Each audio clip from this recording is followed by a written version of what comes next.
Hi, good afternoon. Today is May 23rd, 2026, and it is noon, Central Time. So it's 12 p.m. My name is Reynaldo Javier Germano, and this is the third segment of the Declaration D136, but this is the part 4. So this is the fourth part of segment 3. And this one, just gonna basically, I think, wrap up on the legal topics that I was talking about on the previous three parts of this third segment. Because I've been running the pipeline for a while, and I've been running multiple scenarios, and I think I understand what they did. I mean, by looking at the debug, it seems like this is what they did. And I already filed documents to disarm this, but I want to because in these documents that I just filed this morning, being today, Saturday, May 23rd, 2026, in these documents, I designed using the pipeline a strategy that I think is very effective. Like it's very, it's just straight arrow. But at the same time, it's very simple, which is good, right? For a legal document of this nature in such a complex matter. That's a good problem to have. But I guess the undesirable property is that there is a lot of finer points that are not mentioned explicitly in those documents. So I'm going to record them here for moralize them in case this ends up in the hands of authorities. They know. I mean, I'm sure they will find these things either way. But uh, if I already know what they did, or they likely did, like I say likely because they hit the index 213 from the document. So I cannot be 100% sure, but yeah, chances are 99% that this is what they did. And again, I've run multiple scenarios. Perhaps this is a good point to tell you this. I'm not going to go into details on the entire technology stack, but one of the things that my pipeline does is that it runs a scenario. Like it runs based on the things that are facts. Like, for example, the docket, the timestamps in the events on the docket, the titles of the documents in the docket, the actual content of the document unloaded, things like that, right? Things that are facts that they cannot change. I mean, they can hide the documents, right? They could change the document that way, but they cannot change the title in the document that was already filed because I have a copy of it. So one of the things that the pipeline does is that it constructs the scenarios based on the facts, right? That cannot be easily changed. And then one of the techniques that it applies is to assess the scenarios based on metrics. Like there's multiple metrics. Basically, a scoring system, pretty much like Google ranking would score what, but this is scoring a scenario. So what it does is that it scores the scenarios, and one of the main metrics is what is the level of liability that the scenario produces to them, legal, criminal liability. And the logic behind this is that these people are attorneys and judges who are doing this, and they're educated and they have been working on this field for 20 years, some of them, 30 years, some of them, right? So they're not going to make a basic mistake as to leave something incriminating in the document, right? So the scenarios that produce the lower level of criminal evidence or the low, the least incriminating evidence from a criminal point of view, those are the most likely scenarios of what we do, right? So this is one of the ways that the scenarios are run. And by applying this technique, this scenario that I want to describe seems that is what they did. So what I want to tell you is that there is engineering behind this assertion. I still could be wrong because they cheat the document from the index and they could have swapped it, and I could not. It's possible that I don't know the current version of index 250 because they hit it. So everything is possible because they have control over private technology. And it's possible that what I'm saying is not completely accurate. But if they didn't change that document, this is probably what they do. So that's what I want to talk about in this segment. But in this part of this segment. But before we get to that, I would like to get a couple of things out of the way because I've been meaning to mention them, and they were directly connected with this one. So let me start by sharing my screen with you. I've been meaning to mention these things for a while, between one thing and another, I always put it off. And wait, this one.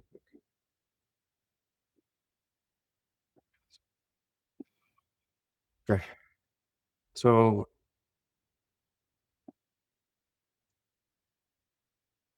let me check. Come on, it's a little bit.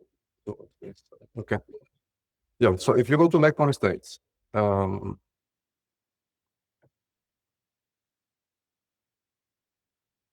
and these things, and I will say already in the docket, in the bucket, in the Google Cloud Storage bucket, in the BlackRock directory of folder. Instead of that, there is a directory for Lake States, and instead of that, there's directories for each one of these people languages. So if you go to Lake States and get the text, right? So this corner over here is, I think, by the data that I have from the U index, and also I have to tell you that, over the last few months, right, I've talked about these people with this person from the Venezuelan army that passes me information to help me. And he confirmed that. He told me things that I didn't know that I could not have known. And I'm not going to mention all of them here because, it's outside of the scope. Right? But what I really want to tell you is to focus your attention on these, I would say 6, 7 properties over here on this corner. And notably in this area, like for example, this property, which is the 24927 North Point Place, and that is of Reverend Daniel King. And he's a reverend in the UU Church in Houston. And we're gonna talk a little bit about that in a second. And I sent him a notice of potential infringement of intellectual property inventions related to him breaking my encryption with the techniques described in my patent applications. And he replied. Well, in fact, it's worse than that. I sent the notice to his employer, the church, the UU Church, and then he replied. And it's a mistake because not only he's acknowledging that he's on notice, but he's implicitly acknowledging that the church is on notice because the only entity that could have given him that email, I didn't email him. I emailed the church. So the church got the email and forwarded it to him. So both the church and him are not. And there's still, it's the same technique of despite the part of why extend this notice. Like there is some strategic purpose behind these notices. It's not about starting litigating with him about intellectual property. It's about putting him in notice about the judiciary fraud in Texas, specifically in Copenhagen. So that's his house. Next to him, there is the house. And like this in front of talking, like this is a technique when they have somebody who's sensitive, they create multiple properties with the same name or very similar names.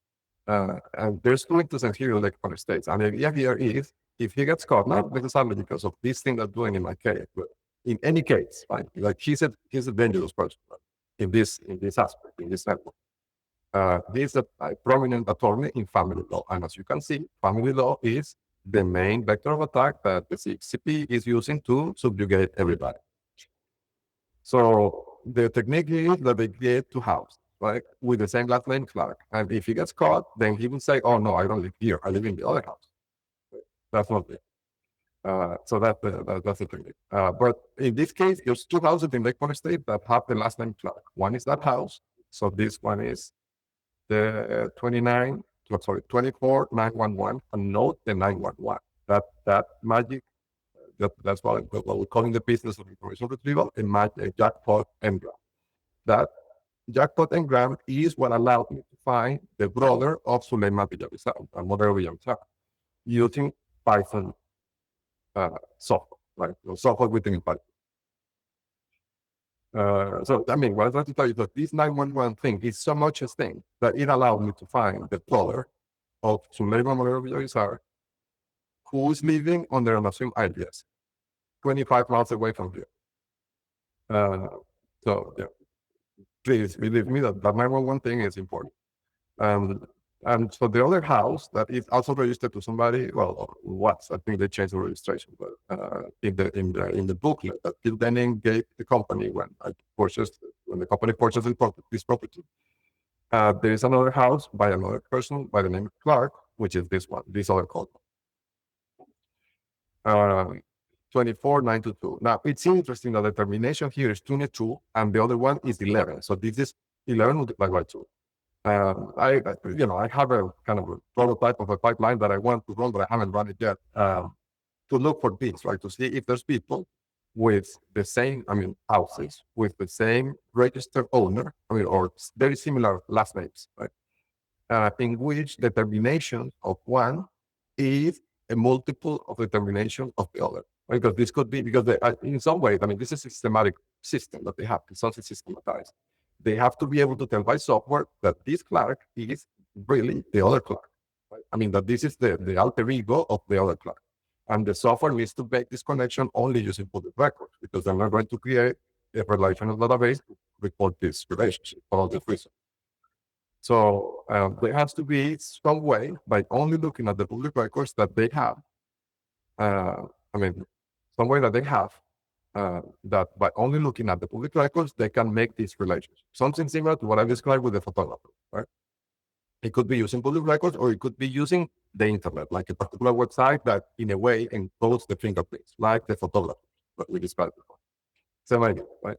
I'm yet to find how that they do it, but I think if I put my mind to it, I will find.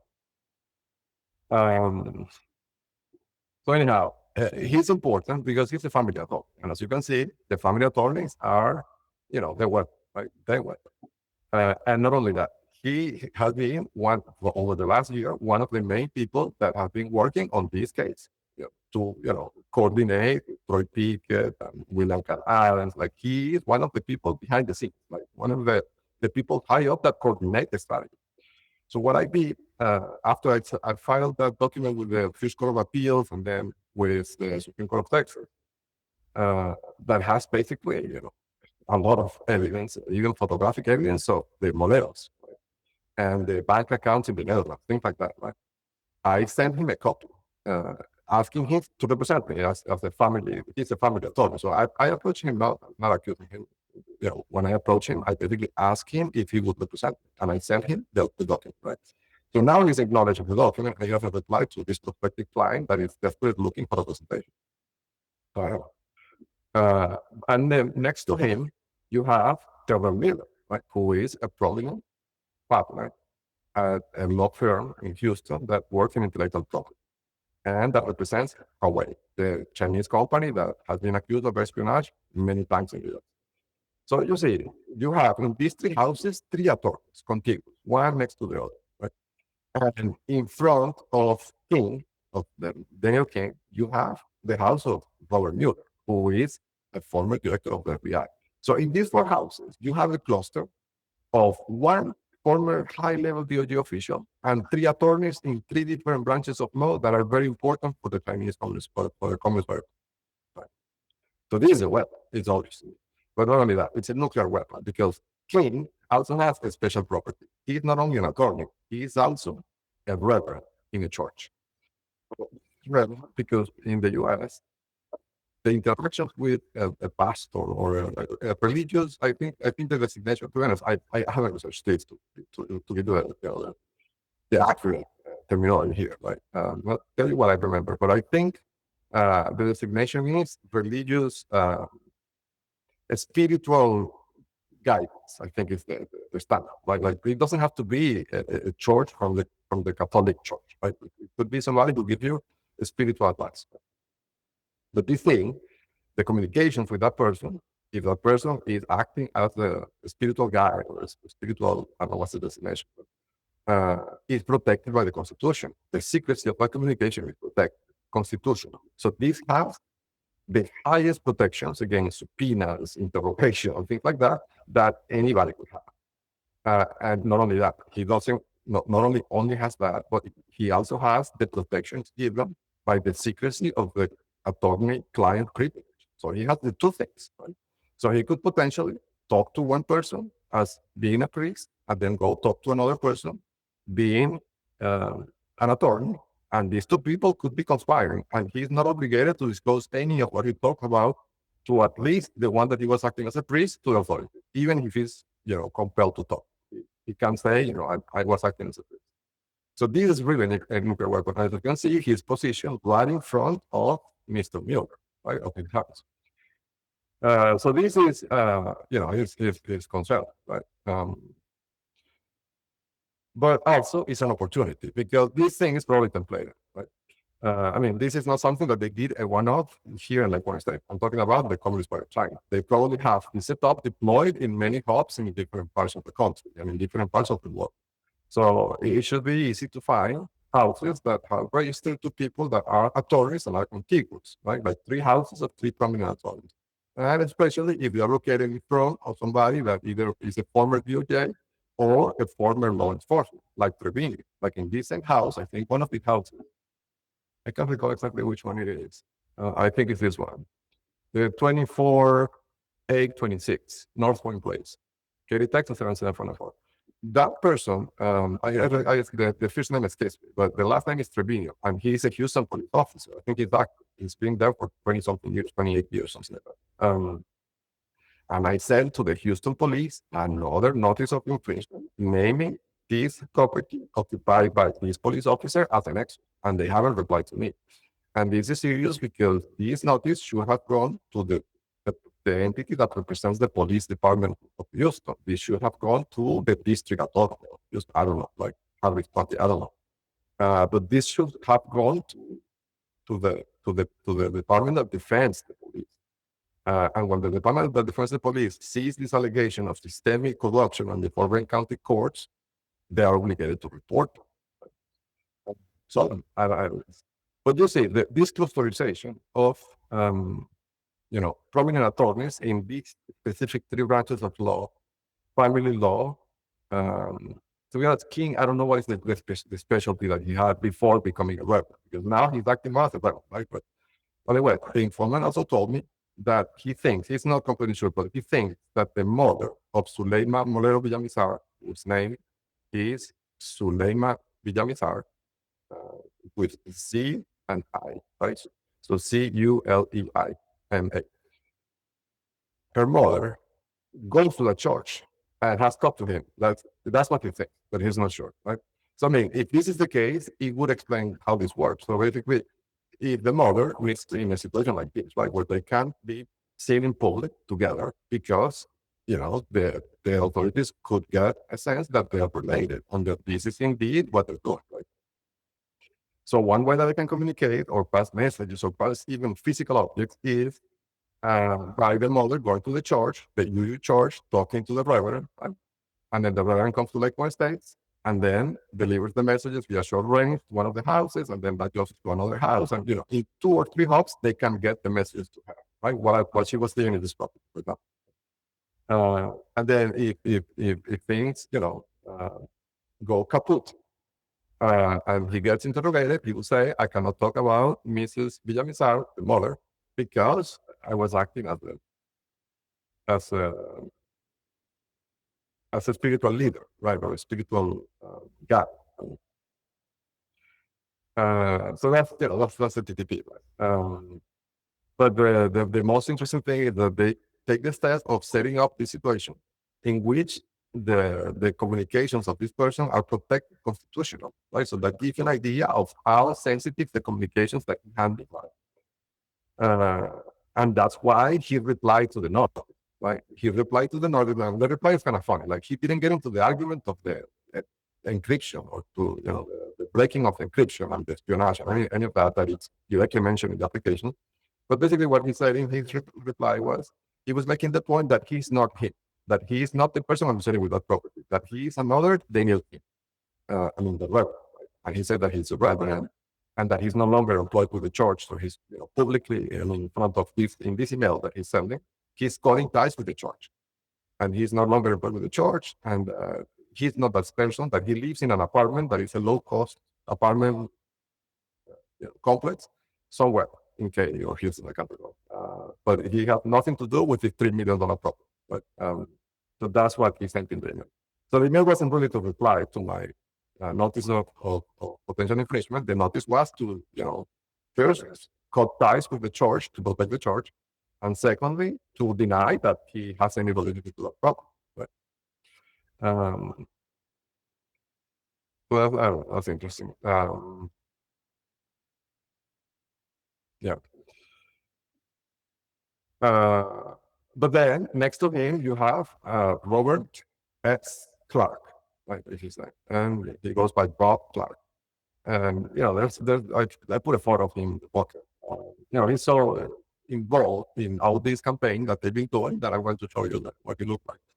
Uh, Robert S. Clark.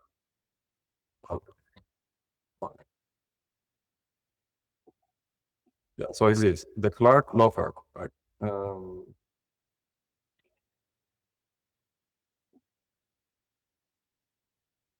yes. Uh, I think it's this one. Yeah, so that's it. And he worked in child custody. Actually, that's the specialty of child custody. What the Chinese like. Okay. So now, I also want to tell you, there's a lot of interesting cluster here on the other side of the corner states, like more closer to where Philip Denning is. So there are two properties here that are interesting. One is this 2403, right?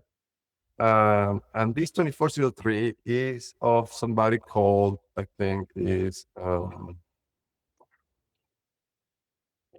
last name is, let me check, Dong Chu. Like Dong Chu's son. And this is coming from I ingested this data, like I found these things automatically, but I have the booklet here, the field then indefinite. And here is written as if his last name is Dong and the first name is Shu. But the pipeline thinks that this is the transposition of the name, that he is really Shu, the first name, Dong Shu, the last name. But of course, if this is an inference, right, based on public data, but the pipeline could be wrong, and maybe it's well done. But anyhow, this is a very prominent person. Like he is like a top person in this network, right? And he is of Chinese ascendant and ships, like based on his on the pages that mention him on the internet. It seems like he's Chinese. And he's, I would put him based on the signals that I'm seeing on the pipeline as more prominent than the thought that I was talking about. Way more prominent. Next to him, there is this house, 2411, that is also very interesting. That house is of Saidi, like with C.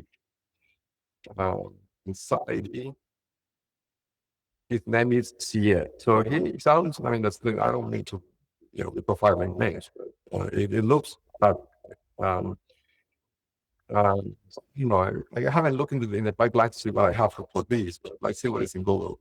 Syed, Syed is a doctor, right? Another important, and he's a cardiologist, right? Another very important profession for the CCP. Uh, that's interesting. No, this cannot be true. This cannot be, it's too young, right, to be here. Well, I would say it's too young to be a cardiologist. But, well, let's see. Yeah, I mean, so this could be that they're manipulating the results, right, to confuse the pipeline. It's possible. The other one could be this owner of the. Yeah, this sounds more like it, right? This is the dentist, which is also important for them. Like, for example, what they did with Dr. Brown to Don Francisco, or what they did with Dr. Savi in Red Deer, Alberta. Or, the Cinco Meadows Dental in Kenya. It's the same thing. So it's possible that this is really a dentist. Because to be honest, this photo looks too, the person looks too young to be, to be a cardiologist. I think you have to study in the US, I don't know, 12 years or something like that, like after high school. So I don't know, it doesn't seem like it could be. So maybe it's a fabrication. I don't know. I will go in the pipeline, right? But the important thing is that the name is Syed Sai, or Sai is the last name, supposed. Yes, Sai. I got the last name. Let me see, 1 second. To be sure that I got it right. Um,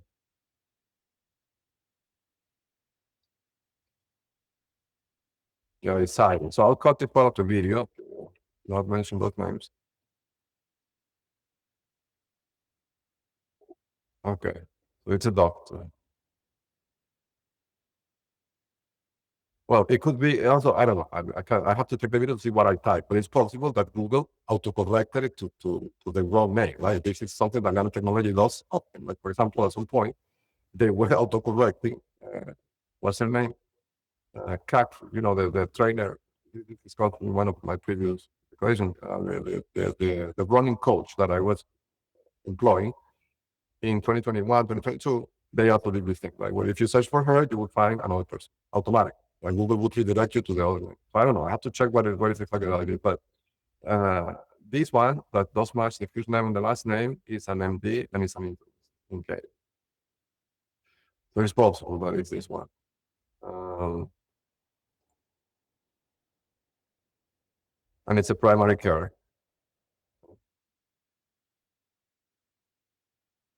Yeah. So I don't know. It's possible. I have to debug this further. But that house is very, very important. And then there is another house that this is kind of concerning. This is not concerning to me personally. Right? It's a house here, Brown 24803. This house here, and according to the booklet that Daniel gave me, like going just into my pipeline, this entry has like 5 matches with the last name of my father. Like, so on my parental side, the last name of my father is the second last name is Matlon. Right? If you translate it to English, it's Brown. And this house in this booklet has 5 mentions of Brown, something like that. And not only that, the email address that they list for the person that's supposed to be reaching that house, it says katieguy@gmail.com. And this also produces multiple matches on my Facebook graph. The GUI produces matches on my Facebook graph on the second degree, right, of connection. And also, if those words, Katie and Guy, are 2 words that appear in one of my social media accounts. And it's strange that somebody that owns a property that is worth, I don't know, $2 million, $3 million has an email that says Cali Guy, right? Instead of having a corporate email like the others. Like the others have, either Gmail or Hotmail or corporate email. But like they, with the real names, right? But this one, like Katie Guy, seems up. And combined with all these matches on the second last name of my father, it drove the scores up. The certain multipliers score applied by the pipeline, and this house was super applied. So it's possible. What I'm trying to say with all this, knowing the technique of how they mark the ages by inserting last names or second last names into the registrations to mark who they're targeting. It is possible that this house is occupied or was occupied by somebody from the parental side of Suleiman Molero Villamizar. But the reason why I say it's concerning is not because of that. I found dozens of examples like this house, but it's concerning because this booklet was printed in 2021, before I even may probably before my son was born, was this printed. Right? And then I end up purchasing this property through the company in 2024. Right? So it would mean that if this person is tied to her in some way, or the person that was occupying that house is tied to her in some way in 2021, it means that they deliberately broke here to put her closer to a family member, probably. I don't know. After the work is further, but also interestingly, the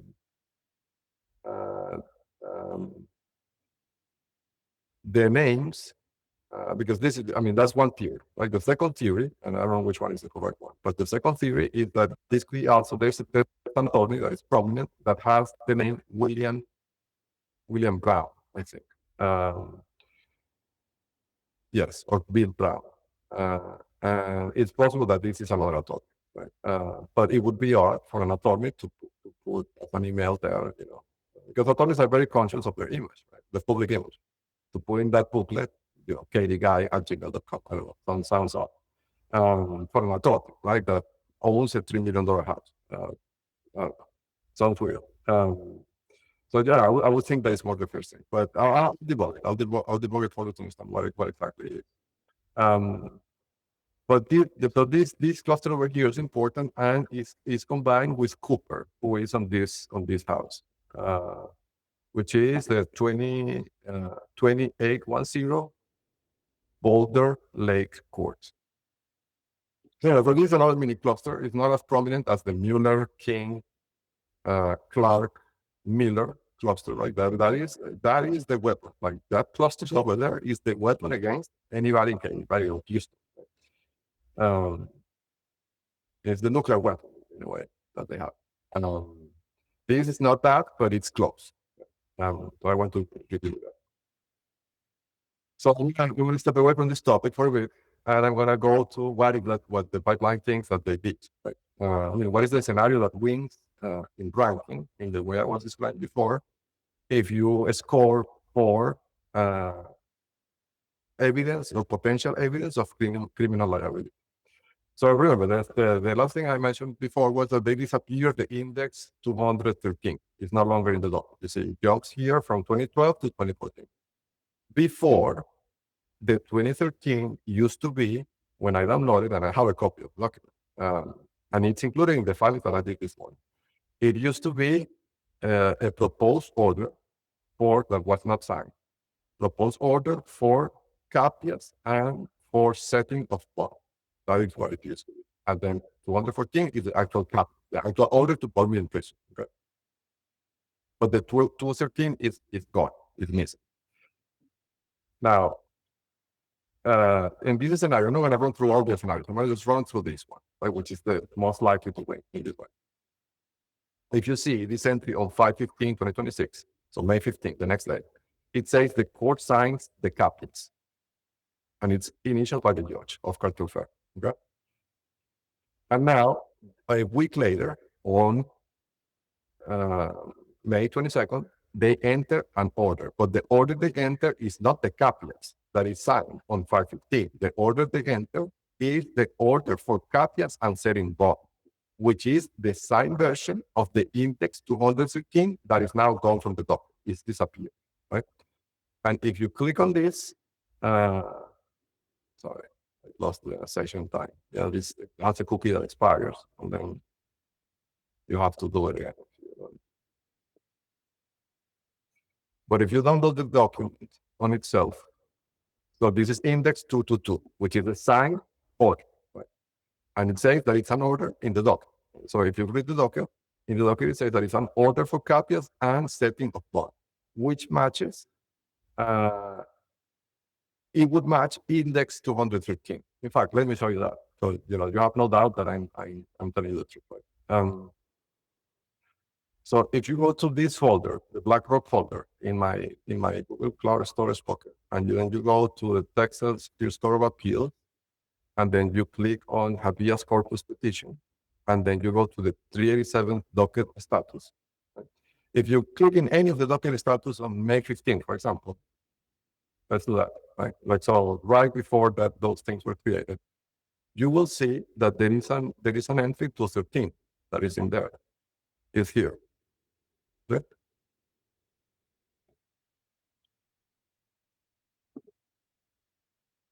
And it says order for capias and setting of bond, which matches exactly what now index 222nd says. What is 222nd? Yes, so you see 222nd, order of capias, order for capias, and setting of bond. So order for capias is not a capia. This is not the order to arrest. This is the order to instruct the clerk to sign the capias, to arrest, to have me arrested. Right? So this is like if you go to the doctor and the doctor gives you a prescription. You have to take 5 milligrams of this medicine. This is what is signed. the index 222 is a prescription for a couplet. It's not a couplet. And it matches in title, at least, what was in the index 213, which they have now disappeared from the document. Nobody can say. But I have a copy of the document, and I checked the document, and it seems to match. It's the order for couplet. But now, interestingly, if you download the document itself, when you click on order 222, and you download the order, you will see two things, right? So the timestamp says 514, right? And in the signed signature, you see that it was signed on 514, on the 14th of May. So it was signed before, one day before, that entry that says, Judge docket entry of 515 appeared. Let me see. I can show you that. Yes. So this entry over here, right? That says 515 Judge docket entry, court signs Caprias, Oscar Teufel, right?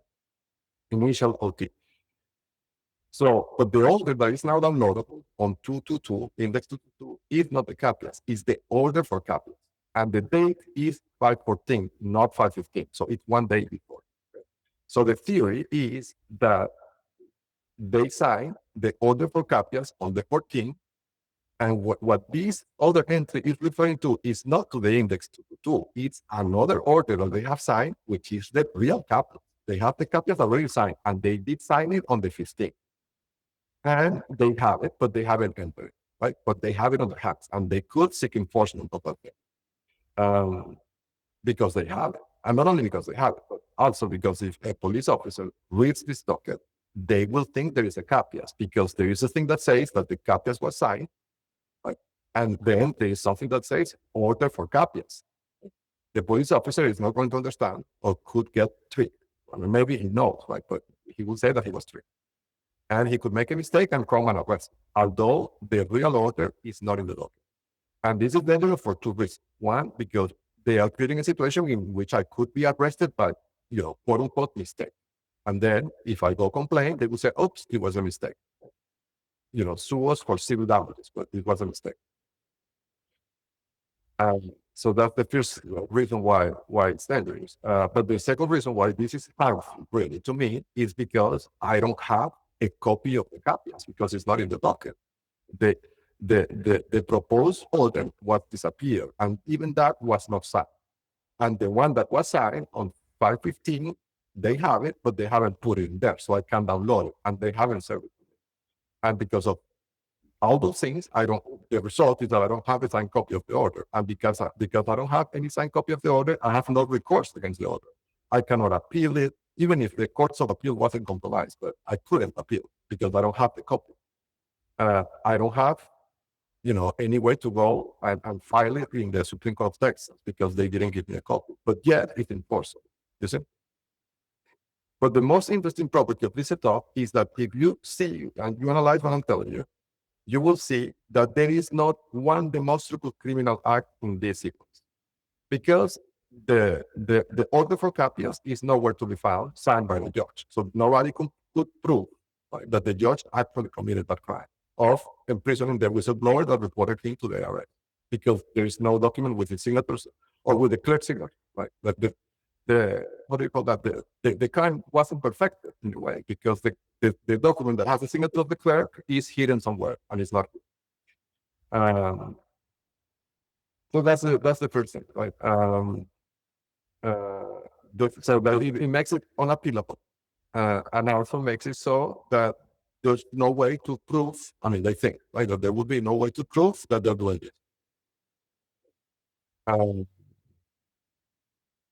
So it's interesting, but the biggest harm, and this is what my strategy attacks. The biggest harm is that, as we discussed before, right? When I realized that I needed to get something emotional, for example, emotion that forces the judge to respond, right? They cannot ignore. And I came up with the idea of the de novo hearing, the motion for the de novo hearing under the Family Code, Texas 201.015, which is a mandatory thing that I could file within 3 days of an order being proposed, right? After it's signed, right? But then you see, with this situation that this sequence that they created, in which the order was signed on 515, right? But it's not yet entered. This order hasn't been entered yet. Today being May 23rd. The order is not here. You can see it. You can see it in the document I'm showing you live. It's the actual order for the CAPIAF is signed according to the document, but it's not entered. So these make it so that I lost the right to ask for a de novo hearing. I mean, supposedly, right? Because 3 days, right? So they had to enter the order before the 18th, so I could file my motion for a de novo hearing because I was never invited to that hearing. I wasn't present, and they signed this order for CAPIAF, right? So that's a right, an inherent right that I have to file that motion, and they deprived me of that right by delaying the entering of the actual order. At this point, even today being May 23rd, nobody knows where that order is. It's not in the document. I don't have a copy and I don't know what it says. So that makes it so that I cannot ask for the default here. So that is the biggest harm. So what I did, I filed a second motion for the de novo hearing this time to have the hearing of the copies repeated. And this motion, again, the same as the previous one that I filed on index 215, is a mandatory motion that the judge is obligated to respond.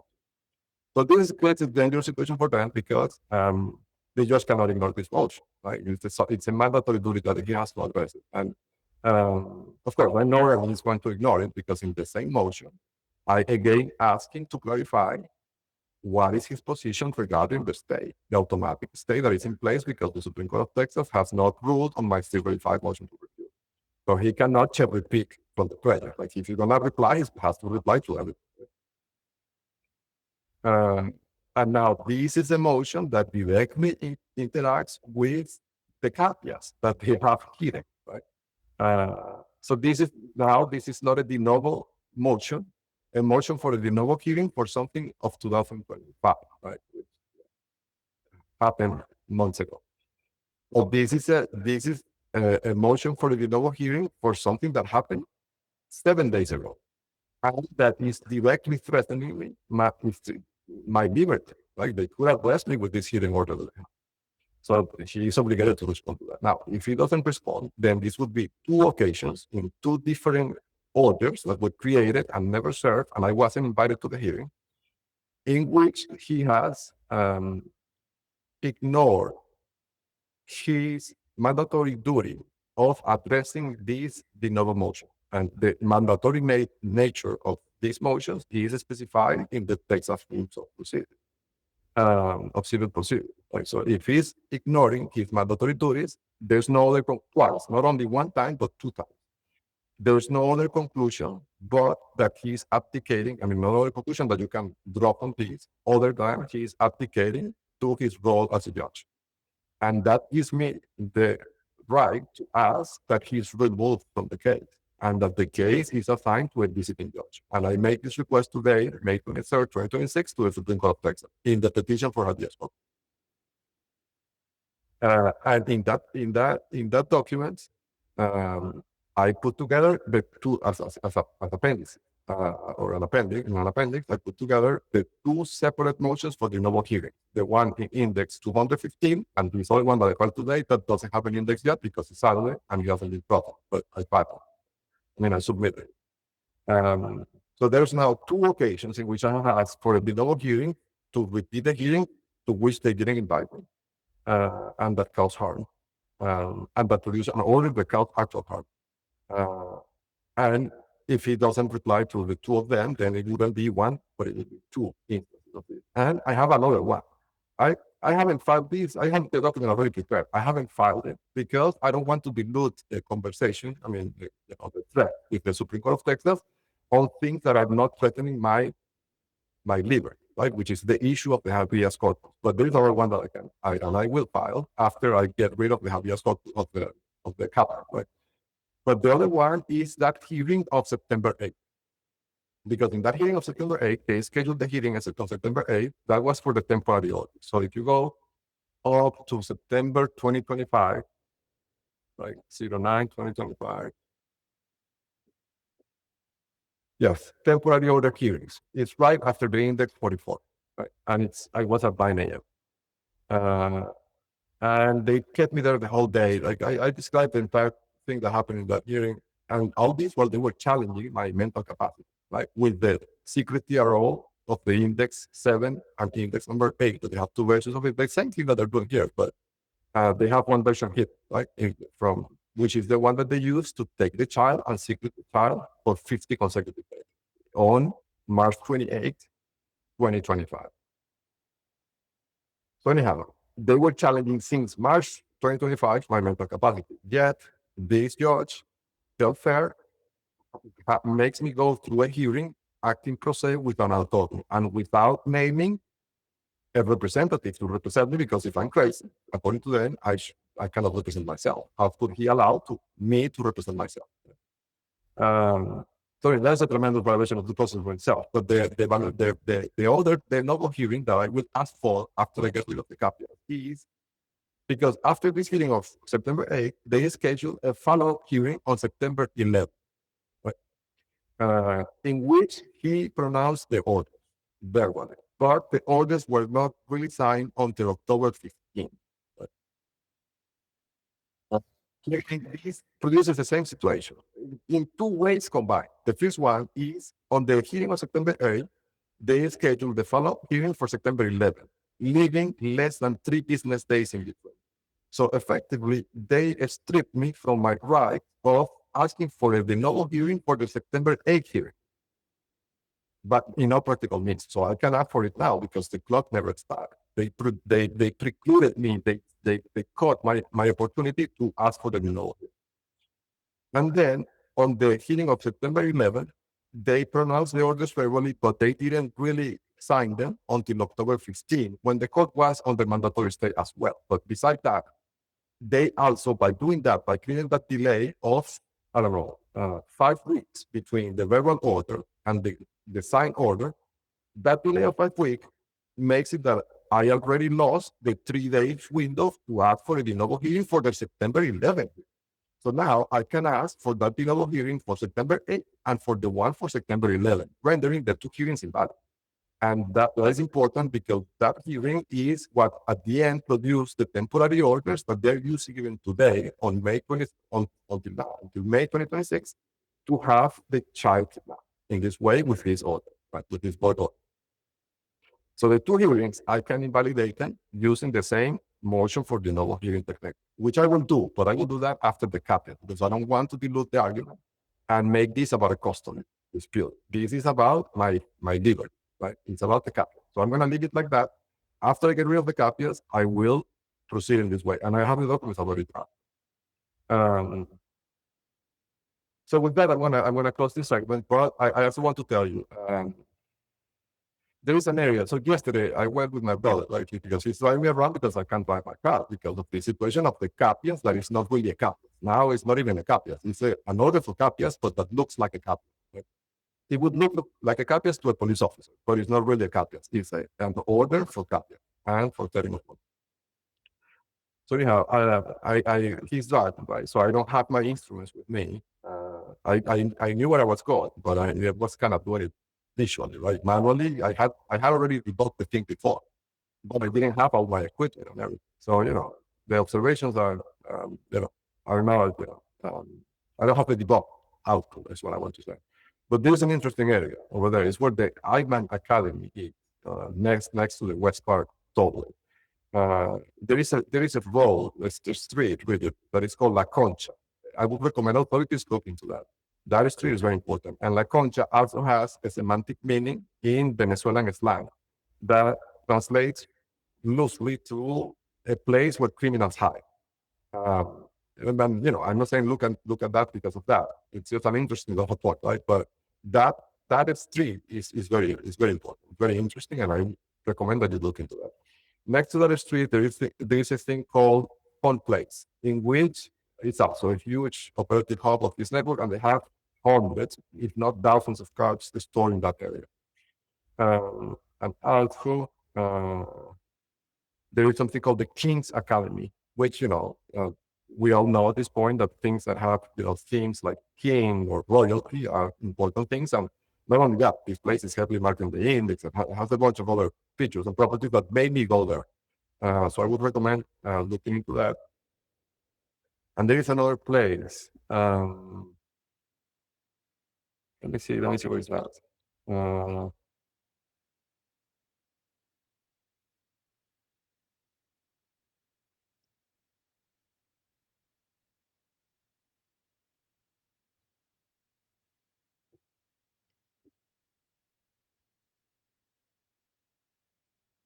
yeah, this church.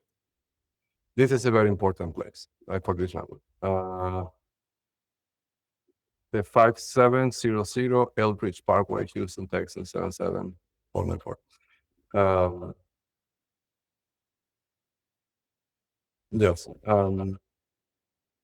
don't know. I think I don't. I actually think the huge church, I don't want to get into it because I don't want to. Religious is a sensitive topic, but I have my own opinions about that huge church and what they stand for. But I'll keep that to myself. So anyhow, I'm going to close this segment for now. Thank you so much for your time, and I'll see you.